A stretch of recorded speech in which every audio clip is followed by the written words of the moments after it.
자비로우신 하나님과 인간의 협력 책 160페이지 중간 부분부터 살펴보겠습니다.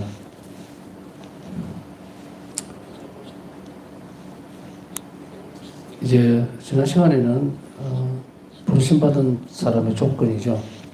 부르심받은 사람은 어떻게 해야 되는지, 그리고 이런 조건들이 자신의 삶 목적 실현하기 위해서 필요하다라고 그리스도께서 말씀을 하십니다.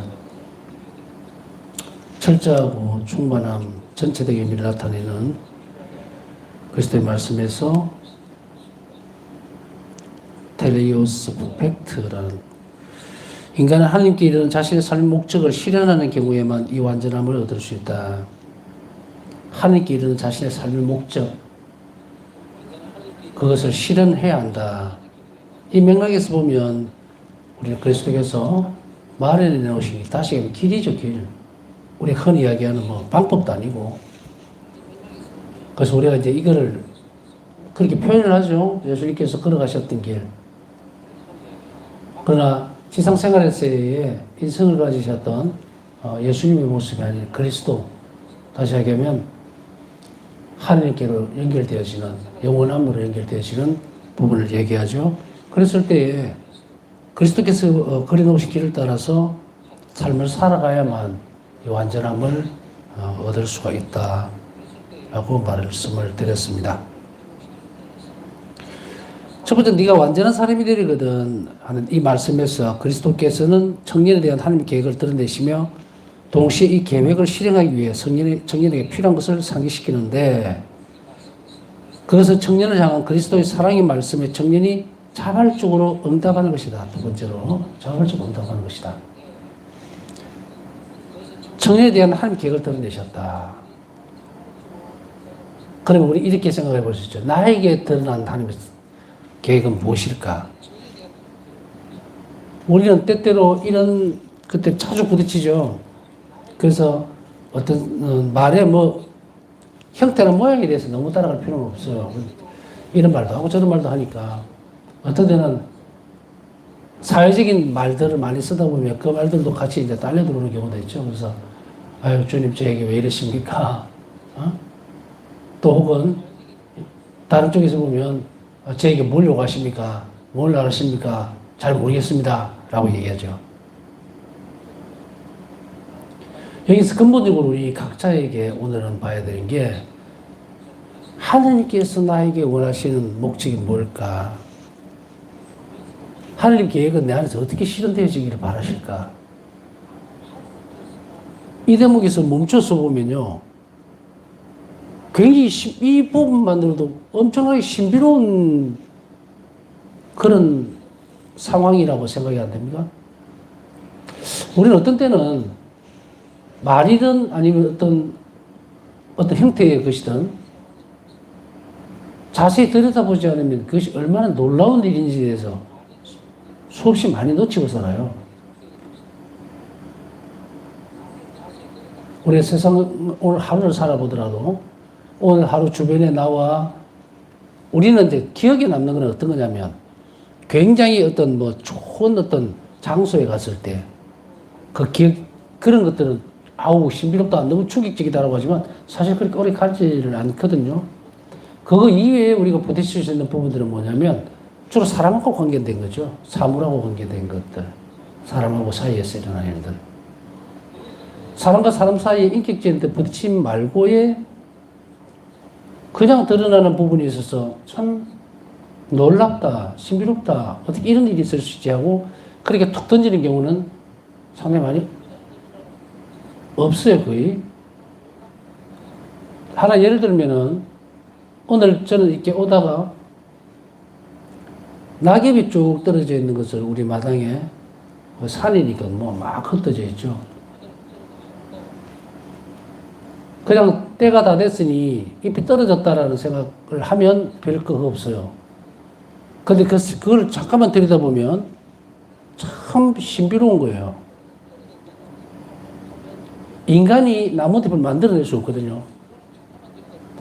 아무리 아름답게 조화를 만들어 놓더라도 참 보잘것없는 꽃 한 송이보다 못하다는 것을 우리는 평상시 생각을 잘 안 하죠. 그냥 지나칩니다. 그런데 그걸 들여다보면 다른 세상이 있다는 걸 알게 되죠. 인간에게만 이런 특징이 있어요. 동물들은 먹을 수 있느냐 없느냐로만 구별을 해요.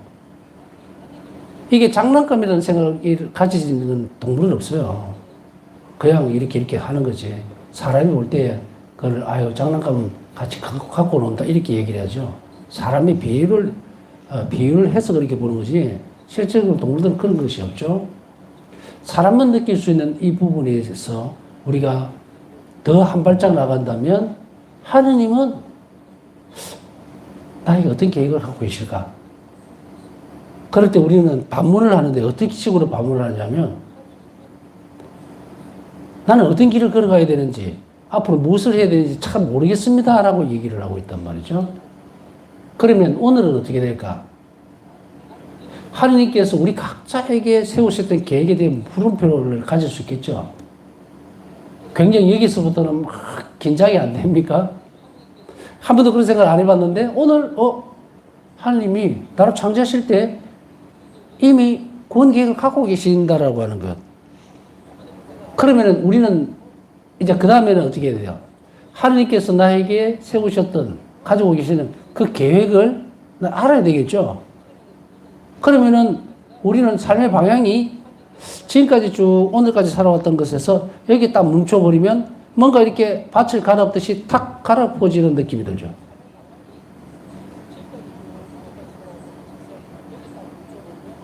여러분들이 지금 제가 말씀드릴 때 하나님 나에게 계획이 있었나? 라고 생각하시는 분들이 계실 거예요. 아니 그러면 하나님 나에게 무슨 계획을 갖고 있느냐 그걸 자체하고라도 그럼 하나님이 나에게 그만큼 관심이 있고 나에게 그런 계획을 갖고 계시다면 왜 내 삶은 이렇게 불행하고 힘들었을까? 이런 여러 가지가 들겠죠. 그런데 그것은요 앞에 있는 걸 순서를 뒤로 가져오면 안 되고 뒤에 있던 이 과거를 보면 그걸 앞으로 가져와야죠. 내가 하나님을 알지 못했던 시간과 하나님을 알게 되는 시간하고를 구별을 지을 줄 알아야 해요. 그랬을 때 우리는 여기 멈춰서게 되면 내 삶이 지금까지 하나님 없이 살아왔구나. 맞죠? 하나님 계획이 뭔지 모르니까 하나님은 당시 계획 안에서 나를 구원 계획 안으로 이렇게 요청을 하고 따라오라고 하는데 나는 그거하고 상관없이 살았으니 결국은 그 덩어리 안에 뭐가 들었어요? 불행밖에 없죠. 불행, 실패, 좌절 그러면서 겨우 건져내면 그래도 뭐 좀 소고기 먹을 날도 있었고 뭐 울고 웃고 했던 날도 안 있겠나? 억지로 끼워넣지 말고 아무 소용없어요. 하나님 정말 나에게 처음 이 창조되는 순간부터 세우셨던 그 하나님 계획이 무엇인지 그러면은 그건 분명하거든요. 하나님이 나에게 무슨 계획을 가지고 계신다면 그 계획을 따라가야만 된다는 거예요. 그러면 그 다음에는 뭐예요? 굉장히 상상도 할 수 없는 행복이 거기에 있다는 것을 알게 되겠죠. 뻔한 거예요. 그러면 우리는 여기에 뭘 해야 됩니까? 주의를 굉장히 기울이고 집중을 해야 되는데 자 여기에서 그러면은 우리 각자에게 주어져 있는 그리고 실현하려고 하는 한 계획은 무엇이었을까? 그리고 이 계획을 그 다음 대목이요. 실행하기 위해서 여기에 답을 해야 되겠죠. 그리스도께서 나에게 또 여러분 각자에게 하나님의 계획을 실행하기 위해서 뭔가를 요구를 하셨다는 거예요. 1번과 2번을 보면 나는 한 번도 관심이 없었다. 1번. 두 번째 오늘 알아들었으니까 그 다음에는 어떤 문제입니까? 내가 어떻게 답을 해야 될 것인가의 문제죠. 그것을 우리는 부자 청년의 계획 안에서 하나님께서 쉽게 생기셨던 그리스도께 세우셨던 아버지의 뜻, 하나님 뜻이 어떻게 실행될 것인가를 그리고 그것이 실행되기 위해서 필요한 조건들을 얘기를 합니다. 필요한 것을. 그것은 청년한 그리스도 사랑의 말씀에 청년이 자발적으로 응답하는 건데 자 여기에서 보면 지금 제가 드리는 말씀을 머리로만 알아들으면 빵점이에요. 이것을 사랑으로 알아들으면 사랑의 구원 계획이 나에게 있구나라고 알아들으면 100점이에요. 하나님께서 나에게 사랑을 어떤 구원 계획을 세우셨을까? 그리고 그것을 나는 어떻게 응답을 해야 될 것인가? 이 부분이에요. 여기에서 계속 사랑이라는 단어가 나옵니다. 부자 청년을 바라보실 때 예수님은 사랑스러운 눈을 보시며 부르셨다.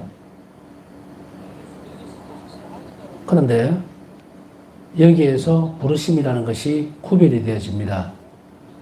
복음 어디에도 바리사이파 사람들, 특히 사두가이파 사람들에게 예수님이 사랑스러운 눈길을 주신 적이 없어요. 독사의 족속들이었죠. 어쨌든 하나님 안에서 살아내려고 하는 사람들, 그들에 대한 이야기들을 지금 하고 있는 거예요. 그래서 부르심이라는 것이 예수님께서 바리사이파나 사두가이파 사람을 불렀느냐? 부를 수 있습니다.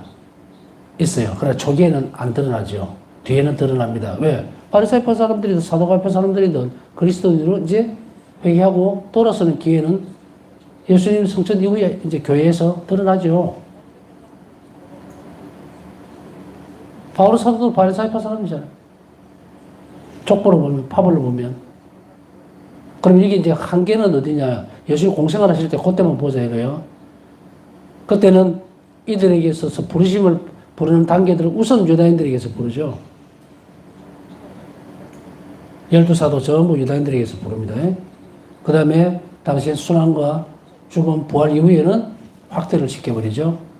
모두가 다 들어올 수 있도록 부르심의 문턱을 없애버립니다.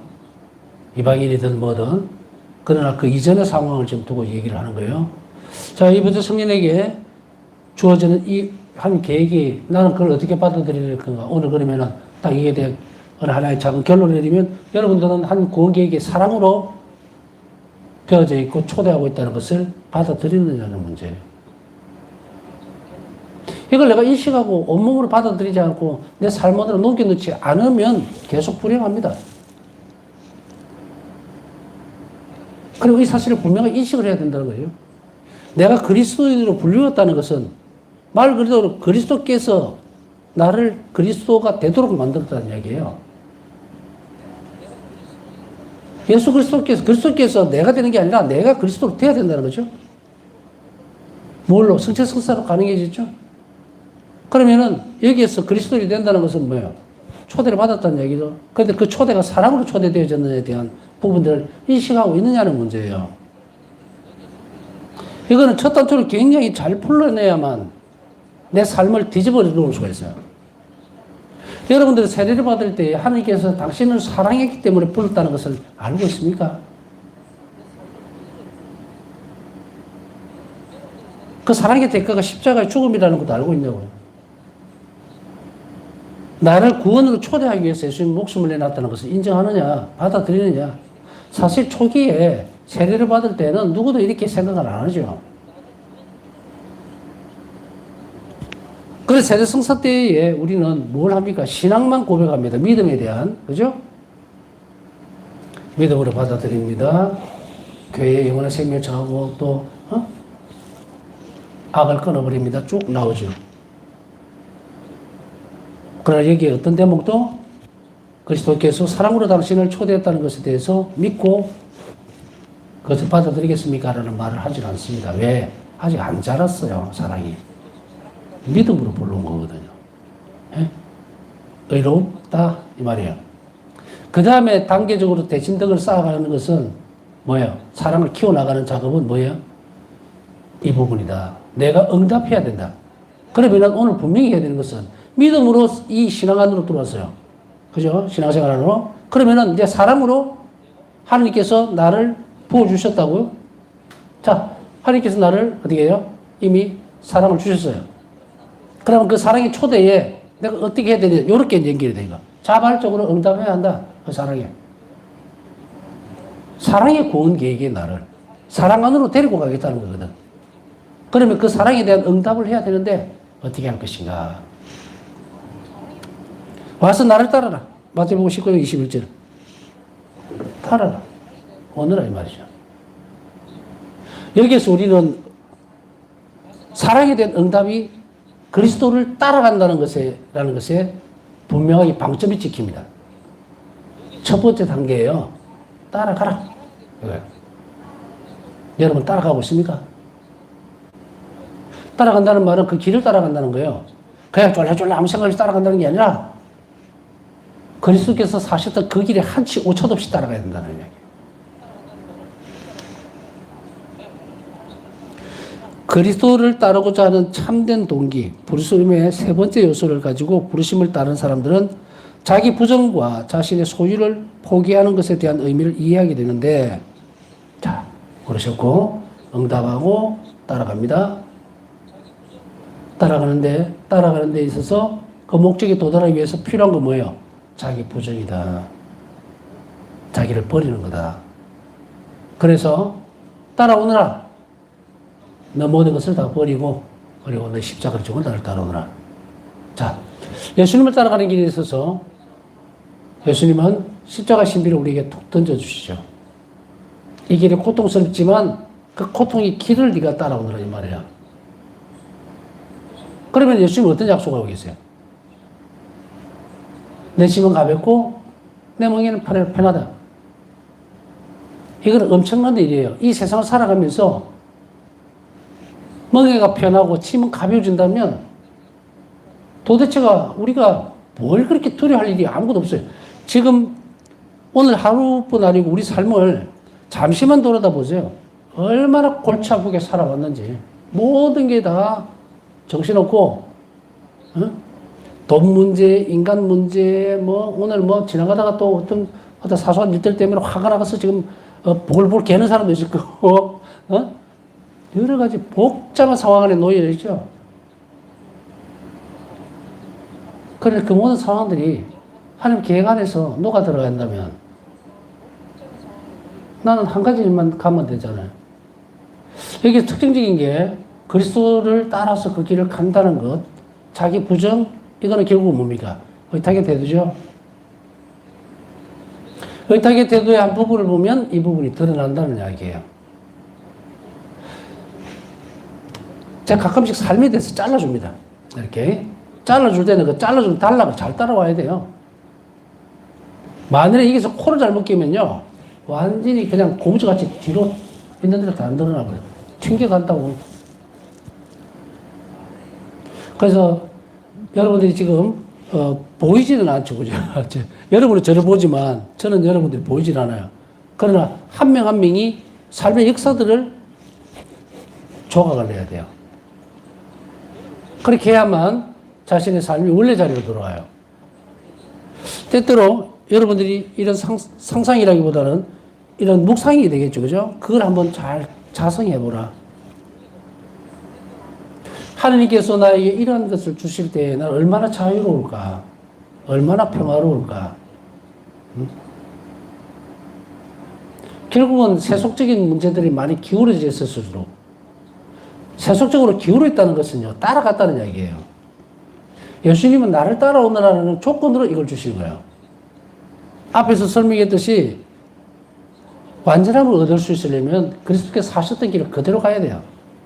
그래서 나를 따라오느라 했을 때 여러분들이 한번 잘 성찰을 해봐야 합니다. 내가 세례를 받을 때 예수님께서 나를 따라오느라 해서 세례를 받은 거예요. 이거를 입문성사라 그러죠. 입문. 문 열고 들어가는 거예요. 그런데 문을 열고 들어와서는 그 길을 따라가고 있느냐? 아니면 그 문을 계속 들락거리고 있느냐? 이 문제에 대해서 그런가 이걸 따질 것이 아니고 지금 우리가 제일 첫 번째 과정에서 물어보고 싶은 것이 있어요. 뭐예요? 뭐냐면 여러분 행복합니까? 근심 걱정도 없이 매일매일의 삶이 너무 정말 기뻐서 죽을 것 같습니까? 그러면 만약 그런 사람이 있을 수도 있죠. 그죠? 있다면 이유가 뭐예요? 자기 도취? 자기 만족? 오늘 개돈이 이자가 많이 붙어서 찾았어요? 그래서 막 기분이 좋나? 제가 묻는 그 부분이 어떤 질문인지 아시겠죠? 쭉 항구하게 지금 되고 있는가? 그렇지 않다면 잘못된 거예요, 지금. 옮겨가야죠, 전부 다. 그 길을 안 따라갔기 때문에 생긴 일이에요, 이 모든 일들이.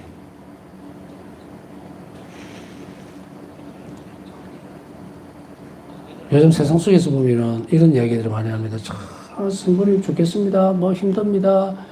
도대체 이렇게 어떻게 살아야 될까요? 막 이러면서 기도하십니까? 라고 물으면, 아유, 기도할 시간이 없어가지고 지금 먹고 살기도 바빠 죽겠는데.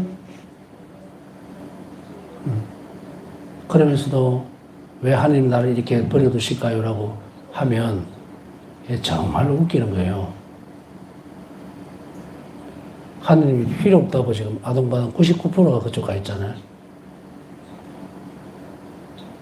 1%의 신뢰 부분을 가지고 하느님 왜 움직여야 됩니까? 이 부자 청년에게는 다 따라오느라 했을 때 다 버리고 오라 그랬잖아, 다. 나만 따라오느라.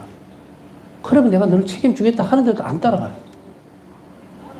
자기 룰과 판단, 생각대로 이만큼만 가면 되겠지라고 교회가 한 적이 없어요. 교회는 끊임없이 마지막 순간까지 완전해질 때까지 가야 된다고 얘기를 하는데도 불구하고 이제 우린 여기에 대해서 이유를 찾아냈죠. 하나님께서 나를 부르신 것이 사랑이었다는 것을 나는 그 인정을 안 하고 있다는 얘기예요. 이것부터 정말 잘 살펴보고 고백해내야 돼요. 하나님 얼마나 나를 사랑하셨으면 이랬을까? 뭐 그렇다고 해서 아주 뭐 너무 깊은 특성을 지닌 사람이 복상관으로 들어가서 신비로운 체험을 하고 신비감에 빠져있어 하나님께 경배를 드리는 그런 수준까지 지금 요구하는 거 아니에요. 한번 그냥 묵상해 보세요. 십자가에 있는 예수님 나를 위해서 얼마나 사랑하셔서 저렇게 돌아가셨는가. 저렇게 돌아가셔야만 내가 살 수 있으니. 그래서 이 교회 안으로 부르셨다는 것을 내가 인정을 하느냐는 말이에요. 차뛰고 퍼뛰고 다 떼놓고 요것만 딱 놓고 봤을 때. 예라고 답을 하면 나머지는 옆에 보거든요. 여기에 대한 본질적인 답을 안 하고 있는 거예요. 이러면서 불행하다, 뭐 어쩌다 저쩌다. 우리는 이런 상태에 대한 답을 안 하면요. 어떤 것도 불쌍하게 여길 구석이 하나도 없어요. 자비를 입을 만한 가치의 문제가 없다는 이야기예요. 하나님께서 자비를 베풀 수 있으려면 사람으로 답을 해야 됩니다. 무슨 뭐 돈을 달랍니까? 뭐 재물을 뭐 엄청나게 성당에다가 기부를 하랍니까? 그럴 필요 없어요. 내 영혼이 답을 하면 돼요. 지금뿐 아니라 영원한 삶으로 가기 위해서. 그래서 항상 저는 사람들이 얘기합니다. 지금 삶이 불행하다면 당신 잘못 살고 있는 거야. 일로 와야 돼. 이거는 어디서 드러납니까? 파우스타스의 일기에서 뭐라고 얘기를 해요? 예수님께서 그 말씀하시죠? 대목에서 보면 너는 오늘 하루 너에게 너무 많이 의지하고 너에게 뭐 의지하고 나에게는 의탁하지 않았다. 적시로 파우스타 스님은 잘못했습니다 하죠. 왜냐하면 그 순간에 파우스타 스님은 굉장히 영혼이 어렵고 힘든 고통을 겪었으니까. 그래서 점진적으로 파우스타 스님을 알게 됩니다. 예수님께 조금만 떨어져서 의탁하지 않는 때는 불행이 닥친다는 것에 대해서. 그래서 어떻게 말씀하세요? 어떻게 창조주 하나님 그리스도께 의탁하지 않고 예수님께 의탁하지 않고 삶을 살아갈 수 있는가? 나는 그걸 알 수가 없다. 물음표 딱 던지죠. 여기 답이에요. 내 삶에 있어서 내가 어떻게 주님께 의탁하지 않고서 오늘 하루 살아낼 수 있을까라고 그 영혼이 답을 할 수 있으면 불행 끝 행복 시작이에요. 예수님과 함께 살 수 있는 조건이 된 거야. 내가 답을 했으니. 근데 왜 그 답을 안 하냐? 막 혼란스럽게 막 이말저말 막 섞어가지고 말을 굉장히 화려하게 하고 굉장히 신심이 깊은 것 같은데 보면 대답 안 하고 있어. 자기 방식대로 살면서 중리살이. 그렇게 함으로 해서 하나님 앞에서 얻을 수 있는 것이 없다는 얘기예요. 자, 그럼 다시 돌아갈까요? 자, 여기에 대한 답들을 제대로 했으면 자기 부정과 자신의 소유를 포기하는 것에 대한 의미를 이해하게 되는데 부르심을 따르는 사람들은 여기에 대한 의미를 이해하게 된다. 이는 한 번에 이루어지는 것이 아니라 하느님의 은총에 자신을 열면서 점차로 발전해 간다. 제가 오늘 강조드린 거는 그 첫 번째를 단추를 열지 않으면 다음으로 발전이 안 돼요. 발전이 안 돼. 그러면 삶이 어떻게 됩니까? 평탄하게 되거나 이렇게 내리막으로 편하게 가야 되는데 계속 올라가야 돼요. 계속 지치도록 올라가는 거예요. 이건 발전이 아니죠. 이 뭐 어떤 그래프를 이야기하는 거 아닙니다. 산으로 치면 자꾸 산만 뒤로 올라가는 거예요. 자기 부정과 자기 소유를 포기하는 것에 대한 의미는 바로 자발적 응답하고 그리고 참된 동기가 사랑으로 되어졌은 것에 대해서 저섬에 대해서 계속 드러내주면서 발전시켜 나가면서 이렇게 그 목적지에 이르게 된다는 이야기예요. 그 다음에 그리스도를 따르는 동기를 고행의 측면에서만 인식해서는 안 되며 예수 그리스도를 따라가는 데 있어서 그 동기가 항상 고행, 십자가 막 이런 측면에서만 이해해서는 안 된다. 그렇다면은 모든 그리스도인들 어떻게 돼요? 잠시라도 편안하면 안 돼요. 어? 수도 생활의 어떤 측면에서 보면은 그런 부분들이 그리스도 순환에 대한 동참의 의미로 고복을 입는 이 고복 이런 이제 옷 안에다가 가시를 막 이렇게 엮어서 입으면 상상하기도 끔찍하죠, 그죠? 그걸 걸친다든지 아니면 띠로 만들어서 넓다란 띠로 해서 천우래가 안에 진짜 가시를 엮어서 실로 이렇게 바느질을 해서 그걸 움직일 때마다 얼마나 찌르겠습니까? 바오사 성녀도 그런 부분들을 간청을 해서 그 순환에 대한 고통에 동참하기를 바라셨고 여기에서 우리는 고통 자체를 즐기는 병적인 상태가 아니라는 것도 분명히 해야 합니다. 이것은 그리스도의 순환에 대해서 영구원을 위해서 자발적인 희생들을 얘기하는 건데요. 한 측면에 이것도 어느 측면에서는 맞을 수 있습니다. 고행적인 예수님 순환과 함께 가려고 하는 그러나 이것이 지나쳐서는 안 되기 때문에 제2차 바티칸 공의회는 이것을 하지 않도록 합니다. 왜냐하면 육체 또한 하나님의 선물이고 부활해야 될 소중한 부분이기 때문에 이 부분에 위해를 가해서는 안 된다는 것을 알려주고 있죠. 무엇보다 신학적인 중요성의 관점에서 보아야 되는데요. 그 다음에 자신의 소유를 포기하는 능력은 부르심을 받은 사람이 최상의 가치가 그리스도이심을 이미 깨닫고 인식한 것의 결과입니다. 자신의 소유를 포기하는 능력이라고 얘기해요. 자신의 소유를 포기하는 능력. 여기에 소유는 재물만으로 되지 않는다 그랬죠? 한정 짓지 않는다.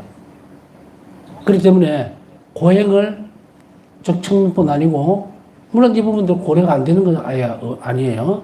그러나 그것보다도 무엇보다 신학적인 중요성에 기인을 한다면 그 관점에서 봐야만 이게 분명하게 드러나는데 그것은 뭐냐? 자신의 소유를 포기하는 거예요.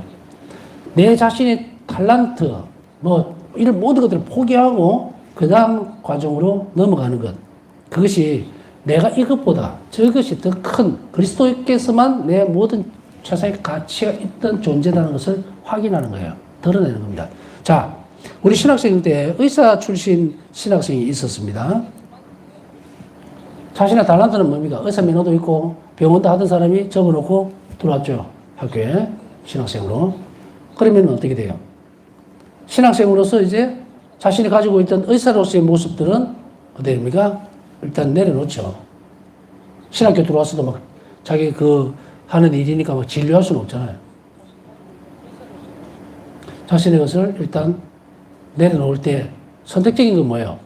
의사로서 사람들이 봉사하는 것보다 더 큰 가치가 그리스도를 따라가는 직무로서 그리스도를 드러내는 이것이 더 큰 최상의 가치를 드러낸다 생각했으니까 이걸 포기하고 이렇게 오죠. 다른 예를 들면 그런 부분들이라는 얘기예요. 또 그럼 일반적인 사람은 어떻게 될 건가? 일반적인 사람은 마찬가지예요. 자신이 가지고 있던 여러 가지 것들이 있겠죠? 그걸 다 떼내놓고 그것을 주장하지 않고 그것보다 더 큰 가치를 위해서 하는데 그 가치의 주체가 그리스도 한 분이시라는 거예요. 여러 가치 중에서 선택해서 더 나은 가치를 선택한다는 것이 아니라 여기에서 가치는 최상의 가치는 바로 그리스도이심을 깨닫고 인식하야만 이것이 가능하다. 이러한 태도의 가장 좋은 보기는 바오로 사도입니다. 그는 자신에게 최상의 가치인 그리스도를 위하여 모든 것을 쓰레기로 여기고 모든 것을 잃는 것을 받아들였다. 참조 빌립보서 3장 7절에서 8절. 최상의 가치를 가지고 있는 그리스도. 그래서 우리가 예수님께 의탁한다는 것은 어떤 것을 의미하는가? 내가 가지고 있는 모든 가치를 바로 사도처럼 쓸모없는 것을 여기고 오로지 주님을 최상의 가치, 예수님을 최상의 가치로 두는 거예요. 그렇게 되어질 때에 우리는 바로 그리스도를 따라가면서 하나님 은총에 자신을 열 수가 있다. 그래서 봉헌생활로의 부르심에서는 성소자가 그리스도의 사랑을 발견하고 인식하는 것이 세상적인 소유들을 포기하는 것보다 선행됨을 분명히 알 수 있다. 제가 앞에서 계속 강조했습니다. 사랑을 먼저 인식하는 것이 중요하다. 오늘날 성소자들이 생활 속에서 수독 생활이든 봉헌 생활 안에서 힘들어하거나 혹은 어중간한 상태에 놓이는 이유는 바로 이 부분입니다. 그리스도 사랑을 발견하고 인식하는 것이 선행이 되어야 되는데, 그리고 그것이 세상적인 것을 포기하는 것보다 앞서가야 돼요. 그러면은 우리는 어디에 대한 답을 분명히 해야 될 건가? 봉헌 생활로 불리운 사람들, 혹은 봉헌 생활로 나아가려고 하는 사람들은 가장 먼저 뭘 해야 된다? 그리스도의 사랑을 인식하지 않으면 안 돼요. 무슨 가치적인 문제를 앞세워서 하나님께서 원하시니까 뭘 하겠다. 또 혹은 이게 더 큰 가치니까 뭘 하겠다. 그 전부 다 내려놓고 출발은 내단 말이에요. 내가. 인격적인 내가. 내가 결단을 내려야 되는데 내가 결단을 내릴 때 그 출발을 어디에 둬야 되냐면 그리스도의 사랑에 둬야 된다는 거예요. 내가 하느님을 이만큼 사랑하니까 성수적으로 살겠다가 아니고 하나님께 주시는 사랑을 내가 얼마나 많이 받았는지 인지하고 인식할 때 그때 첫 발이 떼진다는 이야기예요. 근데 안타깝게도 저도 이런 경험을 했습니다만 어릴 때죠. 고등학교 졸업하고 할 때 제일 먼저 겪었던 부분이 이거예요. 근데 뒤집어서 생각한 거예요, 내가. 예수 그리스도, 그러니까 신학교로 가는 것이 성소자로 가는 것이 나는 더 높은 가치의 사랑을 실현하는 것이라고만 알았던 거예요. 뭐가 잘못됐습니까? 그러나, 그래도 그나마 내 자신에게 남아있는 게 뭐였느냐면 그것이 자비를 입은 상황이었고 하나님께서 나를 참 많은 자비를 베풀으셨고 했다는 사실에 대해서 인식을 그렇게 이게 자비다 이렇게 인식을 못했어요. 그냥 뭐라고 얘기할까? 하나님 나를 잘 돌봐주셨다. 그래서 전에도 다시 반복하면 안 되겠죠. 전에 그런 사건이 있었을 때 이건 하나님께 내가 은혜를 입었다 생각한 거예요. 그때는 중학교 3학년짜리 화상 입었는데 이게 다 낳고 나서 하나님 정말 나를 자비롭게 그런 단어를 모르잖아. 큰 돌보심을 받았다고 생각한 거예요. 그리고 그것에 보답하겠다. 어떤 형태로든지 해서 신할 것 같다 얘기했잖아. 그러면 지금 이걸 보면 나는 제대로 간 거야. 이게 하나님 사랑 때문에 사랑이라는 단어를 쓰진 않았지만 정말 예수님 나를 너무 잘 돌봐주셔서 이랬으니까 나는 그걸 먼저 인식하고 그러면 그분이 부르시는 대로 가야지 이렇게 갔단 말이에요. 보면 이래 돼 있잖아요. 그게 지금 와서는 이제는 내가 사랑으로 먼저 인식하고 그 길을 선택했어야 된다. 내가 너무도 많은 하나님 사랑을 받았고 한 자비를 입었기 때문에 내가 수도자로 가야 되겠다. 또 살아내겠다. 해야 된다는 얘기예요. 가서 사랑을 익히는 게 아니고 가장 근본적인 출발은 여기에 해야 된다. 그래야만 살아납니다. 살아낼 수 있다. 이 말이에요. 그래야만 그곳에 자꾸 사랑이 자라는 건데 아무것도 없이 생짜배기로 그냥 막 나는 예수님 사랑하니까 다 버리고 없어요. 가면 아무것도 없어. 출발이 내가 그게 돼야 되는데 출발이 안 된 거죠. 그러니까 부자 청년처럼 떠날 수밖에. 혹은 그곳에 머물러 있으면서도 사랑이 전혀 없게 돼요. 자신의 삶을 실패할 수도 있다. 오늘도 한자비 청하신 분들이 많습니다. 함께 기도해 주시고 한자비 읽을 수 있도록 기억해 주시기 바랍니다.